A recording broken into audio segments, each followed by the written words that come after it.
Bila kita masuk masjid dia, kita punya amir dakwah kita tu, amir jemaah tu, dia kata jangan duduk dekat-dekat saya. Kita beza-beza, ustaz sana sini, bagi-bagi.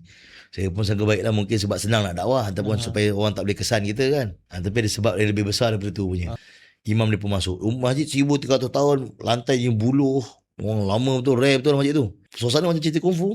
Dia orang ni, orang sini ni bagus, dia punya bangsa dia tak buang bangsa. Dia kekal dengan adat dia tapi di Islam.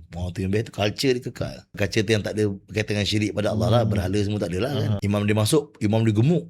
Saya kata ni kalau kat Malaysia imam gemuk ni suara sedap. Saya pun dalam penuh debaran lah. Tiba imam dah masuk saf semua, imam dia malam 1 Ramadan. Imam dia takbir. Allahu Akbar. Allah suara dia. Kita nak tergelak dah kan. Masya-Allah. Kan macam Doraemon pun ada kan. Saya pun okey lah. Tahan lagi, tak ketawa lagi. Allahu Akbar. Rupanya dia orang baca Quran bunyi opera. Rupanya bila zaman Mao Zedong tu, bila dia nak jaga Islam, Tok Nenek dia tukar tune Quran tu bunyi opera. Supaya orang tak tahu yang tu Quran. Jadi dia baca macam nyanyi.